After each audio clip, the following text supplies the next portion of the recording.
नमस्कार, आप देख रहे हैं आज तक और आपके साथ हूं मैं प्रणय उपाध्याय। पाकिस्तान के फौजी जनरल यानी पाकिस्तान के army chief field marshal Asim Munir Pakistan में वो करने की कोशिश कर रहे हैं जो इससे पहले किसी भी फौजी जनरल ने करने की कोशिश नहीं की, यानी अपने लिए एक ट्राई सर्विस चीफ का ओहदा लेने की कोशिश, पाकिस्तान की तारीख का सबसे ज्यादा ताकतवर जनरल बनने की कोशिश और पाकिस्तान में कॉन्स्टिट्यूशनली यानी संवैधानिक तौर पर हाइब्रिड निजाम चलाने की कोशिश। आखिर क्या करना चाहते हैं आसिम मुनीर और उनके प्लान्स क्या हैं, इसको समझने की कोशिश करेंगे पाकिस्तानी सेना से ही रिश्ता रखने वाले एक शख्स से जो कि अब रिटायर्ड है, अब सेना से बाहर हैं, इन्वेस्टिगेटिव जर्नलिस्ट हैं, हमारे साथ हैं लंदन से जुड़ रहे आदिल राजा। रिटायर्ड मेजर आदिल राजा, आपसे मेरा पहला सवाल इसी चीज को लेकर है। आप पाकिस्तानी सेना में रहे, पाकिस्तानी सेना की फितरत बहुत अच्छी तरीके से जानते हैं। ये आसिम मुनीर साहब करने की क्या कोशिश कर रहे हैं और आखिर कॉन्स्टिट्यूशन का ही सहारा क्यों? देखिए, आसिम मुनीर कोई ऐसा काम तो नहीं कर रहे जो पाकिस्तान में पहले नहीं हो रहा। पाकिस्तान में यही जंगल का कानून जो है ये तो चल रहा हम्म। है। हम पंजाबी में कहते हैं जिसदा डंडा उसदा संडा। हम्म। तो ये मतलब माइट इज राइट अंग्रेजी के हिंदी में अंदर भी आप कहते हैं कहें। जिसकी लाठी हाँ, उसकी भैंस। जिसकी लाठी उसकी भैंस। तो हम्म। ये लाठी और डंडे के जोर के ऊपर राज जो है वो फौज के जर्नैल तो 1947 से general Ayub field marshal Ayub Khan के दौर से कर ही रहे हैं। हम्म। और अपने आप को फैसिलिटेट करने के लिए कॉन्स्टिट्यूशनल चेंजेस वो करते रहते हैं। Constitution is only a piece of paper for them. और ये हम्म। वो लोग आपस में अगर आप बात करते हुए सुने तो ये बात कहते हैं। यहां पे सिर्फ फर्क ये है कि ये जो कुछ उन्होंने अपने आप को एक कॉन्स्टिट्यूशनल कवर दिया है वो हम्म। तो पहले ही ऑलरेडी इन प्रैक्टिस ये तमाम चीजें थी। लेकिन क्योंकि मोस्ट पॉपुलर लीडर पाकिस्तान में इमरान खान है और Imran Khan article 6 of the constitution की बात करते हैं। और हम्म। Article 6 of the constitution capital punishment है, फांसी लग सकती हम्म। है उसके ऊपर अगर if you are fiddling with the hmm. Democracy and with the constitution. तो अब हम्म। अपने आप को कॉन्स्टिट्यूशनल कवर देने के लिए ये जो हरकत है ये दरअसल एक लफ्ज के अंदर अगर आप या दो शब्दों हम्म। में अगर मुझसे आप पूछेंगे तो ये पावर ग्रैब है। पावर हम्म। ग्रैब को बेसिकली एक ये फॉर्मुलाइज करना चाह रहे हैं फॉर्मूले को। लेकिन पहले से सब कुछ ये हो रहा था। लेकिन यहां हम्म। पे ये बात समझिए कि हम्म। ये पहले इससे पहले ये 27th कॉन्स्टिट्यूशनल अमेंडमेंट से पहले हम्म। 26th जी। कॉन्स्टिट्यूशनल अमेंडमेंट उन्होंने की। अब हम्म। ये 27th में बहुत कुछ चाहते थे। जो जीएचक्यू ने प्लान बनाया हुआ है, नए प्रोविंसेस बनाए जाएं। 18th अमेंडमेंट के तहत जो फाइनेंशियल पावर्स प्रोविंसेस के पास चली गई हैं उसको हम्म। रिवर्स किया जाए फेडरेशन के पास, क्योंकि वहां से जीएचक्यू का पिंडी का इस्लामाबाद पे कंट्रोल करना बहुत पॉसिबल है, बड़ा आसान है। लेकिन हम्म। वहां पे इस वक्त तक तो स्टेप डाउन प्रेसिडेंट जरदारी ने किया है। हम्म। क्योंकि नवाज शरीफ साहब तो मुकम्मल तौर के ऊपर उनकी लगता है कि एक ही थाली के चट्टे बट्टे बन के चल रहे हैं, कॉम्प्रोमाइज हो चुके हैं, बिल्कुल उनसे कोई उम्मीद नहीं करनी चाहिए। और जब आप फौज के कंधों पे चढ़ के हुकूमत में आते हैं तो फिर हम्म। आपको जाहिर बात है डिक्टेशन लेनी पड़ती है। डिक्टेशन वो ले रहे हैं। और अब 27 के बाद इन्होंने 28th अमेंडमेंट भी प्लान की हुई है। बाय द वे मैं आपको बता दूं, हम्म। जो चीजें यहां पे पूरी नहीं हो सकी इस पावर ग्राफ में उसको वो एब्सोल्यूट करना तो चाहते हैं। इसलिए ग्लोबल पावर्स को, रीजनल पावर्स को अपनी पॉलिसीज के बारे में दोबारा से ध्यान देना होगा कि एक बंदे को जिसको पूरी की पूरी दुनिया, जलमाए खलीलजाद, इमरान खान, उनको एक हम्म। एक्सट्रीमस जैनी मरीज, साइकोटिक किस्म के अल्फाज उनके लिए वो लोग इस्तेमाल करते हैं। और फौज के अंदर भी हमारे जो ऑफिसर्स से इनकी बातचीत होती है, आर्मी चीफ की हुई है, अब तो वो मिलते ही नहीं है ऑफिसर्स हम्म। से क्योंकि उनको अपनी जान का इतना डर लगा हुआ है। लेकिन अब जब वो मिलते थे पहले 1 डेढ़ साल, तो वो जिस तरह की हम्म। जुबान इस्तेमाल करते थे खासतौर पे इमरान खान के लिए, मतलब खुलेआम जो है वो गालियां निकालनी, और पता चलता था कि यार ये बंदा वाकई जो है इसकी पर्सनालिटी बहुत एक्सट्रीमिस्ट है, हम्म। जैनी मरीज वाली है। और एक मैं आपको बात बताता जी। चलूं, जो फौज के अंदर जराए हैं, जो मेरे कुलीग्स हैं, 21 ईयर्स हम्म। मैंने सर्विस की है, third generation Pakistan army officer हूं, वो कहते हैं कि भाई ये बंदा मजीद जंगें छेड़ेगा, आप ये बात जहन में रखें। और हिंदुस्तान के साथ जंग छेड़ना तो यार बिल्कुल इतना आसान है कि एक हम्म। पंगा करवा दो, ठीक है, आपने टिट फॉर टैट करना है। और वो बहाना बन गया, पहलगाम करवाया, आपने हम्म। रिस्पांस दिया, आसिम मुनीर साहब को आपने चीफ जो है वो फील्ड मार्शल बना दिया। आपको सलाम है, आपकी मेहरबानियां हैं, हिंदुस्तान की मेहरबानियां हैं, फील्ड मार्शल बन के बैठे में वो। कैसी बात कर रहे हैं? वो तो जब आप ये कह रहे हैं कि जब इसने स्क्रिप्ट पहले से तैयार कर रखी है, आसिम मुनीर अपनी स्क्रिप्ट पहले से तैयार करके बैठे थे, उनको किसी ने से पूछना थोड़ी था, वो तो खुद ही बन बैठे। चाहे जनरल अय्यूब फील्ड मार्शल बने हो, उन्होंने खुद ही अपने आप को फील्ड मार्शल बना लिया। यहां भी वैसे ही आसिम मुनीर ने अपने आप को खुद ही फील्ड मार्शल बना लिया। कैबिनेट ने तो केवल ठप्पा लगाया ना उस पर। लेकिन जी जी, बट आपका प्रेडिक्टेबल रिएक्शन था ना, उन्होंने प्रेडिक्ट किया ना कि आप रिएक्ट करेंगे क्योंकि स्टेटेड पॉलिसी है, आप डेमोक्रेसी है, आपकी स्टेटेड पॉलिसी है, आपने पब्लिक पॉलिसी दी हुई है, उन्होंने आपकी पॉलिसी को एक्सप्लॉइट किया, आगे चल के भी करेंगे भाई। यानी आप कह रहे हैं कि आसिम मुनीर अभी यहां रुकने वाले नहीं है, वो और जंगे छेड़ने की तैयारी करके बैठे हुए हैं।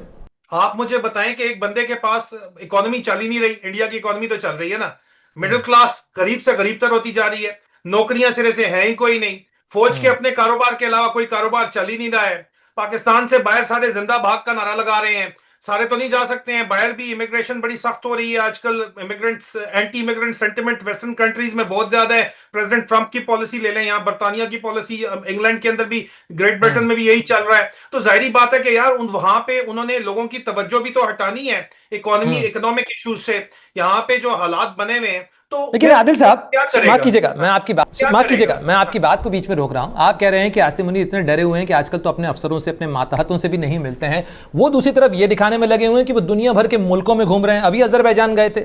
मुझे तो ऐसा लगता है कि 10 मई के बाद से उनका पासपोर्ट थोड़ा और ज्यादा मोटा हो गया है, क्योंकि जितना वो ट्रैवल कर रहे हैं इंटरनेशनली, वो तो दुनिया भर में घूम घूम के ये दिखाने की कोशिश कर रहे हैं। वो तो गाजा के इलाके के अंदर भी पाकिस्तानी फौज को भेजना चाहते हैं, एक्सपीडिशनरी फोर्स बनाने की कोशिश कर रहे हैं वो पाकिस्तान को। वो ये ड्रीम बेच रहे हैं पाकिस्तानियों को कि अब तो पाकिस्तान के दिन बदल चुके हैं, बिल्कुल नया निजाम आ चुका है, वो इंटरनेशनली ब्रांडिंग कर चुके हैं, पाकिस्तान का आइसोलेशन खत्म हो चुका है। और आप जैसे जो लोग उन पर सवाल उठाते हैं उनको तो वो कहते हैं कि ये तो चूंकि इमरान खान के समर्थक हैं, इमरान खान के साथ हैं, ये मुल्क का भला नहीं चाहते हैं और मुल्क से बाहर बैठे हुए हैं, इसलिए कुछ भी बोलते हैं। देखिए, पहली बात तो आखिरी बात आपकी क्लियर कर लें, इमरान खान को पाकिस्तान की 80 to 85%, 90% लोग कहते हैं चले मैं 80 कर लेता हूं, पॉपुलेशन ने वोट दिया। अब तो इंडिया में आप लोग भी मानते हैं कि भाई सबसे पॉपुलर लीडर जेल के अंदर है इनका। आप मानते नहीं मानते, मैं गलत कह रहा हूं तो मुझे बता दें कि नहीं आप गलत कह रहे हैं। इलेक्शन रिगिंग हुई, कॉमनवेल्थ की रिपोर्ट लीक हुई, तब पता चला, दबा दी थी यहां पे यूके वालों ने, रिपोर्ट निकल आई, यूरोपियन यूनियन की रिपोर्ट अभी भी दबी हुई है। इलेक्शन रिगिंग के जरिए मौजूदा गवर्नमेंट है। पाकिस्तान में most popular leader Indian analyst, मैं रॉबिंदर सचदेव जी का मैंने इंटरव्यू 2 दिन पहले अपने यूट्यूब चैनल पे किया, सोल्जर स्पीक्स रीलोडेड के ऊपर, वो भी कहते हैं कि हाँ हम मानते हैं कि बहुत सबसे पॉपुलर लीडर इमरान खान है। तो पॉपुलर लीडर का मतलब है कि डेमोक्रेसी जो है वो, अगर वाकई डेमोक्रेसी पाकिस्तान में होती तो इमरान खान पावर में होते, और अगर हम बात करें इमरान खान को सपोर्ट करें तो हम पाकिस्तान की 80% जनता को, 90% जनता को सपोर्ट कर रहे हैं। हम कोई गुनाह नहीं कर रहे, लेकिन ये पाकिस्तान में गुनाह है। आवाज हक बुलंद करना पाकिस्तान में गुनाह है। वॉइस ऑफ डिसेंट इस वक्त जो है उसको क्रश किया जा रहा है पाकिस्तान के अंदर। पेट्रियोटिज्म की एक्सट्रीम फॉर्म फैशिज्म है जो कि इस वक्त यहां पे राइज है पाकिस्तान के अंदर, पीका लॉ हो गया। हमारा साथी जर्नलिस्ट अरशद शरीफ जो है उसको कीनिया में जाके इन लोगों ने, आपको पता है कि असैसिनेट कर दिया, शहीद कर दिया। आप देखें कि इस तरह जुल्म ढाया जा रहा है इस वक्त। आवाजें हक बुलंद करना जो है वो इतना मुश्किल बनाया जा रहा है। तो बात तो हमने करनी है। फिर आपके पहली बात के ऊपर आ जाए, इसमें तो कोई शक नहीं, ये तो तमाम दुनिया में आपके अपने डिफेंस एनालिस्ट भी और आपके अपने जो स्कॉलर्स हैं, रॉबिंदर सचदेव जैसे, वो मानते हैं कि यार, आप लोग खुद मानते हैं कि यार ये तो इन्होंने जो है जिस तरह अपना डिप्लोमेटिक पॉलिसी, मिलिट्री डिप्लोमेसी की है, वो तो सक्सेसफुल उन्होंने की है। उन्होंने एक इमेज चेंज कर लिया। प्रेसिडेंट ट्रंप जगह जगह के ऊपर जाके जो है वो फेवरेट फील्ड मार्शल कर रहे हैं क्योंकि इन्होंने उनको नोबेल पीस प्राइज के लिए नॉमिनेट कर दिया। लेकिन ये मामला चेंज हो रहे हैं यूएस और इंडिया की डिफेंस डील के बाद, क्योंकि इनके पास देने के लिए कुछ नहीं है, और जो देने के लिए है, जो बेचने के लिए है, वो पूरी दुनिया में जा रहे हैं बेचने के लिए। क्या है आपके पास बेचने के लिए? आपके पास डॉलरों के अवज अपनी मिलिट्री सर्विसेज बेचने के लिए हैं, और उसको आप यूएन को भी बेच रहे हो, उसको आप गाजा में भी देना चाहते हो। उर्फे आम में इस चीज को मर्सनरीज कहा जाता है। और मैं इससे ज्यादा बात नहीं करना चाहता, फतवे आ जाएंगे गद्दारी के बहुत बड़े बड़े, लेकिन सच तो यही है। यानी आप जो हैं ये मानेंगे कि सबसे बड़े सेल्समैन हो चुके हैं पाकिस्तान के आसिम मुनीर, वो पाकिस्तान को बेच रहे हैं। ये एक सिस्टम है जो हमेशा से इसी तरह था। इनका आप देख लीजिए, अयूब खान के दौर से, फील्ड मार्शल अयूब खान पाकिस्तान जब से हम्म। पाकिस्तान पे फौज ने कब्जा किया, फील्ड मार्शल हम्म। अयूब खान ने अमेरिका को सीटो और सेंटो करके अपनी हम्म। सर्विसेज प्रोवाइड की इस रीजन के अंदर। अमेरिका, इंडिया ने नॉन अलाइंड पॉलिसी रखी, इंडिया यूएसएसआर के साथ अलाइंड हो गया, तो उसके ऑपोजिट अयूब खान ने जो अमेरिका को सर्विसेज हम्म। प्रोवाइड की। कोल्ड वॉर के अंदर जिया के एरा के अंदर जो है अफगान जहाज शुरू हुआ, तो फिर हम्म। अमेरिका को दोबारा सर्विसेज ऑफर की गई अफगान जहाज के नाम के ऊपर। फिर जनरल हम्म। मुशर्रफ के दौर के अंदर ग्लोबल वॉर ऑन टेरर शुरू हम्म। हुआ, यू टर्न तमाम पॉलिसीज के ऊपर लेके फिर डॉलर्स के अवज जो है सर्विसेज ऑफर की गई। इस वजह से प्रॉब्लम यह है, आसिम मुनीर भी इसी तरह एक हम्म। नई जंग छेड़ना चाहते हैं, जो कि अभी तक तो वो छेड़ नहीं पा रहे। इनको और कुछ आता नहीं है, ये कोई कारोबार पाकिस्तान में चलने नहीं देते, क्योंकि डेमोक्रेसी नहीं है, पॉलिटिकल इंस्टेबिलिटी है। पॉलिटिकल इंस्टेबिलिटी जब होती है, अभी साहब, आप बार बार अपने जराए का जिक्र करते हैं। काम नहीं आ सकती आसिम जाती है ना। मुनीर तो पहले ही इतना पावरफुल है, उसके पास पाकिस्तान में फौज से ज्यादा पावर किसी के पास नहीं है। जब पहले ही इतना पावर है तो और पावर की क्या हवस, क्या भूख, क्या और जरूरत ऐसी आन पड़ी कि जिसके लिए ये सारे ऑपरेशंस करने, पहलगाम को अंजाम देने की जरूरत पड़ गई आसिम मुनीर को?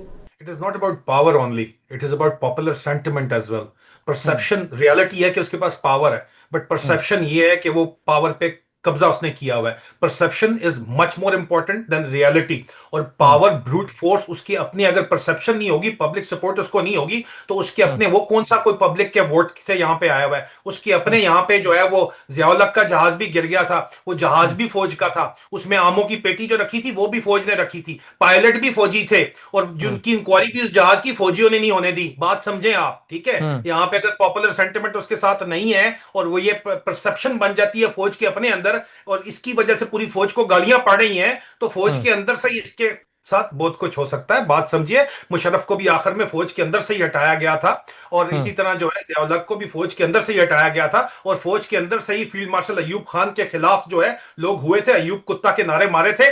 तो हम्म। परसेप्शन बन गई थी, फौज को पता चल गया था कि बाहर लोग अयूब कुत्ता के नारे मार रहे हैं, तो अंदर हम्म। जो है उसको अयूब खान को फारिग कर दिया था, वो भी बादशाह था। तो यहां हम्म। भी मसला ये है कि इसको ये परसेप्शन देनी है कि पब्लिक मेरे साथ है। बात समझे आप? इसी तरह तो चल सकता है काम। या तो वो हम्म। इकोनॉमी हमारी जो है वो ग्लोबल इकोनॉमी बना देना, और इसने हम्म। वादे किए हुए एसआईएफसी के जरिए, ये 3 साल से कह रहे हैं कि मैं $80 बिलियन की इन्वेस्टमेंट ले आऊंगा, और यार $1 बिलियन नहीं आ सका यहाँ पे। अभी ये नया हम्म। चूरन बेच रहे हैं कि मैं रेयर अर्थ एलिमेंट जाके बेचूंगा, वो चाइनीज किसी और को देने नहीं देते, उन्होंने पूरा जो है जहां जहां पे है उन्हें हम्म। काबू किया हुआ है। भाई आप क्या समझते हैं वो आके आने देंगे अमेरिकन को? तो बात समझे आप यहाँ पे। तो फिर हम्म। यहाँ पे वो फिर दोबारा बूगी मैन क्रिएट करना बहुत जरूरी है यहाँ पे। या तो आपकी इकोनॉमी चल रही हो ना, ठीक है, या तो आपने गुजरात मॉडल मॉडल उठा के इंडिया पूरे के ऊपर लगा दिया, और फिर लोग कहेंगे अच्छा चलो यार, रोटी कपड़ा मकान तो चल रहा है ना, गुजारा करो, जिस हम्म। तरह इंडिया के अंदर है। यहाँ पे तो भाई और मिडिल क्लास ग्रो कर रही है आपकी, हमारी तो श्रिंक हो रही है यार पाकिस्तान के अंदर। तो मसला हम्म। ये है यहाँ पे सारा।